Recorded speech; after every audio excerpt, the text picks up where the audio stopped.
New question. Someone please explain why we are sitting around the fire and why all of the pictures have fire. In this game, fire represents your life, and once your torch is out... Oh, wait, sorry, wrong show. I mean, it's kind of right, though. It's a little bit like I think Survivor. it's like a double thing. You've got your Vestals.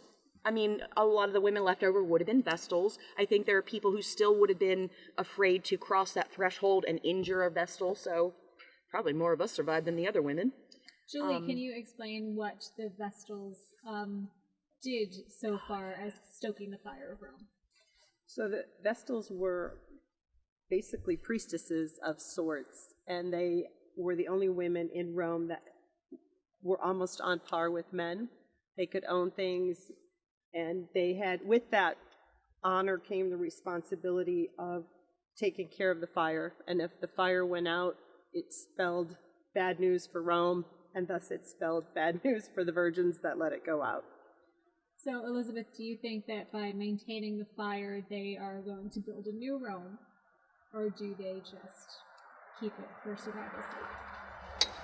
I think it's both. I think that on one hand they are looking to build a new Rome or a new society that is probably in a lot of ways not like Rome because of the way that Rome went and the way that they witnessed that fall out. But also, I mean, definitely it is a post-apocalyptic scenario.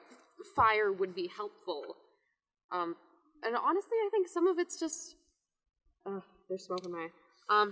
Some of it's the idea that, like, I think doing certain things out of habit can be comforting regardless of whether or not you wanted to do them in the first place. So for the Vestals, this is all they've known. We have to keep something to keep a sense of identity in a post-apocalyptic scenario. You do the things you've always done even when the world around you is not the world you used to live in. I think it's a symbol of hope.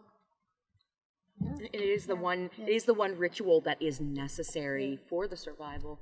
I think it also. I think the fire represents the destruction of Rome, but also the rebirth. Like a phoenix.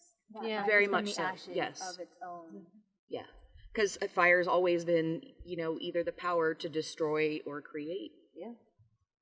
How has your experience been working with an all-female cast? Awesome. Empowering. Great. Better than I anticipated. There was no mean girl behavior and whatnot. Has anybody worked with an all-female cast before? Nope. No. So this was At a new. summer camp, there was split up to girls and boys, so kind of, but doesn't count, probably. I stage managed a show with an all-female cast once. Male director, but all-female cast, and the ladies were lovely.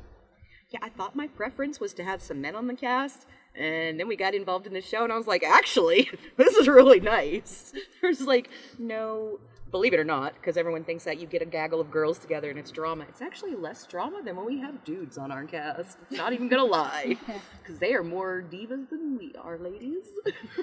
We're just that amazing, That's probably it. Yeah. It's It's, us. It's also very empowering. Yes. Yes. There are things where I might be more hesitant, particularly when we're doing fight scenes. It's nice to be in a place where you can explore a different side of yourself and feel safe. And we build each other up and support each other. I'm not gonna lie though, I do feel like the violent dude on this cast sometimes. Well, you kind of are. I know. And how do you find working with such weighty material? Challenging but fun. Because the concept kind of adds more weight. I love As it. if it It wasn't gives you hard enough. purpose Yeah. in what you're doing. It's like, I'm not just playing a character, I'm conveying all of these ideas and concepts into it, and I'm like showing the world like what we've come up with, and like Yeah. You get to play a character according to someone else's vision or take on it, which is really cool. And there was like the whole world creation, and yes, like all of it's just been fun. So I might be the only one, but I actually find it a little bit tiring, and maybe it's because I'm watching the impeachment hearings while this is going on. And so the correlations and just the depression that comes with, when you see how people behave that way and what things happen. It is remarkably timely in that way. And when is it? December 7th, 8th, 13th, and 14th at 7 p.m. at the Industrial and Agricultural Museum in York. Like and subscribe. What she said.